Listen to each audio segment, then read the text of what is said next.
Garage dog, this video isn't for you. What are you doing?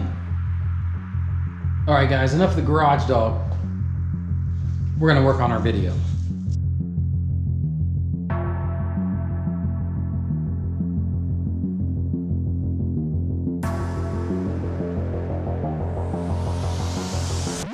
Hey guys, welcome back to the channel. So in this video, we're gonna do a little bit of install. The first thing on the KLR 650, again, this is the base model. It doesn't come with any bells and whistles. In your upgraded trim levels, you're gonna get, charging port, a USB connector over there, which in my opinion, the USB connector with that big rubber flat thing wasn't appealing anyways. So what we're gonna do is we're gonna take and put a USB charging port here. If you get something like this or the 12-volt power socket from Kawasaki, you're gonna spend upwards over $100 for OEM parts. So did a little research, and we're gonna do a USB charging port that I got here off Amazon. It's marine grade quality, so it's not waterproof, but it's gonna be somewhat water resistant. And for the price of it, if we got to replace it, not a big deal. I think this was like $9. We're going to need a couple relays, or at least one relay here to activate the wiring system that's in place already. That way we have switched power. And then just some cabling. And I ordered what I think is a Kawasaki, or the style connector that we use, that we could just wire this all together, make it plug and play, which would be kind of cool. So what we're going to need to do is take off this side fairing, exposed underneath the dash. And we're going to need a 5mm socket, or a Allen head bolt there. And I believe this one, I'm gonna have to double check, it's a 4mm. So we should be able to get all these panels off here. So we'll work on that now, and then we'll show you along the way as we go if we run into any snags. But I think it's gonna be straightforward. So stick around, let's jump into it. All right, so first thing first, we're gonna go ahead and just kind of move this out of the way. We're gonna go ahead and start taking some of these fasteners out. And one thing I would say to keep in mind is how much force it's taken to get these out. There's not a lot of torque on these, and there's also looks like a rubberized gasket right here. So we want to be mindful of those, not to lose them, but also be mindful of how much torque it's taken to remove them, so we don't over tighten these. The last thing we want to do is crack this plastic, because I'm sure it's expensive, but it's not like it's probably going to have some chips and dings, but the bike's brand new, so I'm going to try to keep it as nice as possible. So the same thing here, this is kind of like your factory crash protection, and again we got the little washer in there we'll get. And then I believe there's two rubber grommets in here, so we're just going to pull this off just like that. You can see our rubber grommets stuck in there, so we're going to, this one come out. So that one's going to stay, this one's going to come out. Let me set this aside. We're going to pull it out here just like so. And then,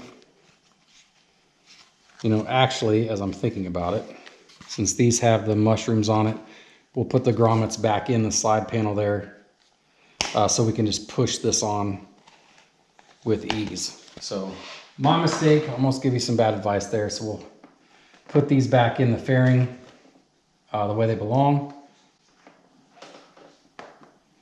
A little tricky, needs a little bit of pushing. Now let me get, there we go, just like that. Get these put in, kind of give them a twist. It seems to go the best, just like that. All right, we got them in. It wasn't too hateful. We'll go ahead and finish removing the rest of these 4mm bolts, and then come down and get these 5s. So we'll get this panel taken off, and then we'll get right back with you.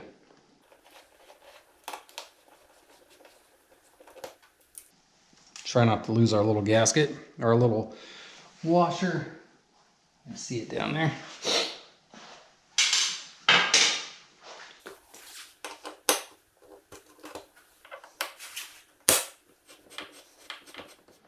All right, some hardware I forgot to tell you about. Down here on the inside of the fairing, there is 3, looks like just 3 Phillips head. You're gonna need a short Phillips head screwdriver to get those. So we'll go ahead and take those out right now.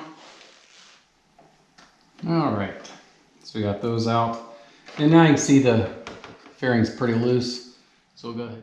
Okay, let's get this fairing off. And like, here's the moment of truth, because there's supposedly 2 grommets up here, so you got to give it a good pull. So let's see how it goes. We're just going to go for it. Hopefully we don't break anything. And if we do, you're going to see it on camera. There she goes, right there. You can see your tabs, and popped right out of those 2 grommets right there. So we did it without really messing anything up. All right. Okay, so underneath here in our wiring, I'm going to use my phone here for light. We have some wiring options. There is 2 bullet connectors up here, which I think I'm going to end up using for my power port for the USB in lieu of trying to match up to this. I believe this ends up being if you want to run auxiliary lights, so we'll save that connector for that, I believe. The relay we purchased, so this is dead.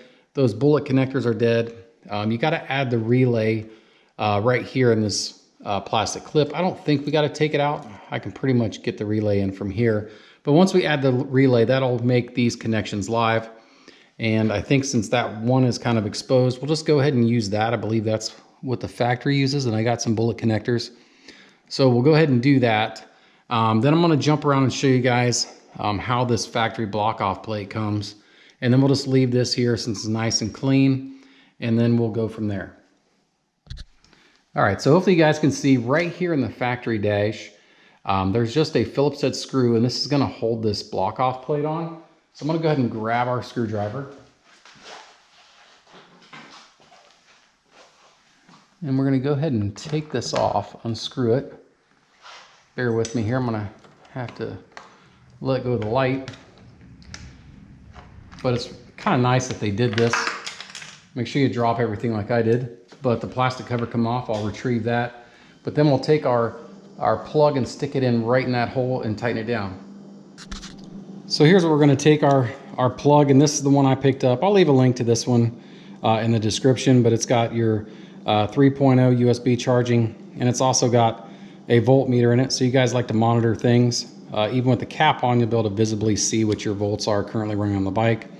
So we'll go ahead and stick this in here, and we're gonna have to do a little bit of filing just to get this to slide in. So I'm gonna take care of that with the rasp, just get it opened up a little bit more, and then we'll put this in here. Comes with a backing nut, and this cover, it's also acts like kind of a rubber grommet just to kind of keep with vibration and maybe some moisture, things like that. But I'm gonna go ahead and get that opened up a little bit, and we'll get this snugged up. All right, looks good. So what I did is took a file and just kind of got the edges knocked off a little bit, and then just kind of pushed this in. It is threaded, and it just kind of slid in there. It's snug as it is, but we'll put the locking ring on the back, and that's just gonna make it even better. So what we're gonna do right now is we're going to plug in the relay. And this is an automotive relay. You can pick these up on Amazon, Auto Parts Store, or you can buy them directly from Kawasaki and spend way more money, but this will work just fine. And so let's get this plugged in. I'll bump you around and see where it is. And let's get this installed so we have power to those accessories we want to hook up. So this is where we want to plug in the relay. It only goes one way, so you really can't mess it up. And I think I can get it in there without removing it from the harness. Bear with me here. I believe it just goes in like so, and she clicked into place. So now we're gonna have switched power to this connection, these 2 bullet connections up here that we're gonna make connections to our wiring harness now, and then plug into the back of the USB adapter. All right, so with the wiring on the bike, the female connector on the bike is positive, so that's the red, and the male is the ground or the negative. So I put a female connection on the black wire from our harness that come with the power outlet, and then we put the male on the positive, the female on the negative. These will plug right in up top, and this will plug right on the back of our power outlet. So we'll go ahead and make those connections, and we're gonna turn on the key and see what happens. So I got my bullet connectors made. Quick tip, there is a 4mm bolt up here and 2 push tabs. You could use a screwdriver, but I found I could just stick my finger in from the back side and push the tabs up. And I'll show you those real quick here. It's these little push tabs here on the dash. You can probably get them with a screwdriver like I said, but instead of marring up the dash, taking a risk of it, I just stuck my finger in from behind and I pushed up on the tab and they popped right out real easy. And what that allowed me to do was have some flex here to get my pawls in there. So right now all I'm doing is just kind of doing a little bit of cable management, because we're gonna hook up right here and we have a little bit of excess wire.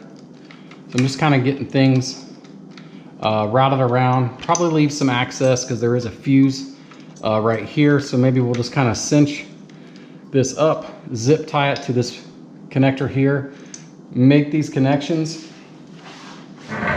Let me jump around here real quick, get a light just to make sure. And I'm gonna leave a link to the kit, but it looks like the left side here is negative, the right side is positive. So we'll go ahead and make these connections. We're just gonna turn on the key and make sure it works. So let's get these connected.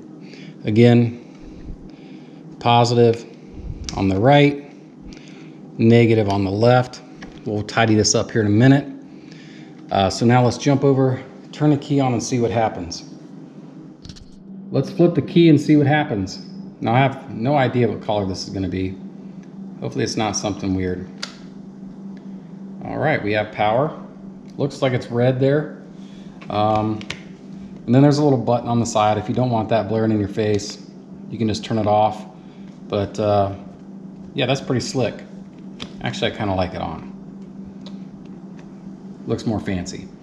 But so here's the finished product. We're gonna go ahead and just, I didn't see if it actually charged my phone, but don't mind my super long cord here. I just grabbed this one to see. Probably get like a short cord, run it up here and leave it when we are using our phone up there. But let's turn on the key, see if it's actually gonna charge the phone. Ah, look at that. Opened right up and charging. There's my pretty wife right there. Lucky guy am I. But guys, there's a finished product. So let's drop down and give my final thoughts and we'll end the video. All right, very simple install. I'll leave a link to the particular power sock that I bought off Amazon, relatively inexpensive. I think it was anywhere from $9 to $14. I think if you get this set up and you do the relay and the wiring and everything from Kawasaki, you're well over $100. I think it got 20, 30 bucks in this whole setup. It's gonna do exactly what I wanted to do. And again, when you buy it from Kawasaki, you're just gonna get a 12-volt power socket, like for a cigarette lighter type adapter, something like that. So if you want to charge your phone off of it, then you have to buy, a plug-in adapter for that. Again, I wasn't a big fan of the big rubber cover USB port that's on the other side of the bike. So this is gonna do everything that I wanted to do.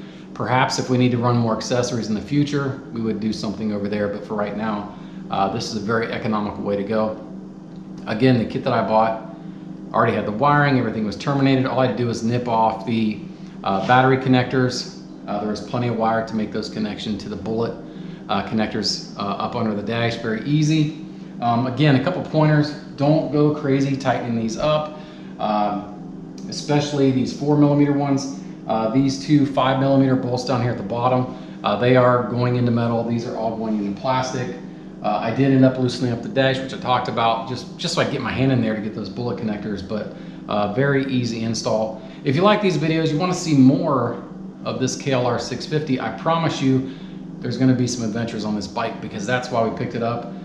It's getting close to the winter. We're going to do as much riding as we can, but throughout the winter we're going to build this so we can go on some longer trips in the spring, some pannier racks, some crash guard protection, mainly just luggage setup so we can take stuff we want to, take stuff with us. We want to do a lot of moto camping this summer, so it's going to be a fun adventure for us, and this is just kind of the beginning. But again, if you like these videos, hit that subscribe button, hit the little bell for notifications, perhaps share it, I don't know. But until next time, guys, God bless.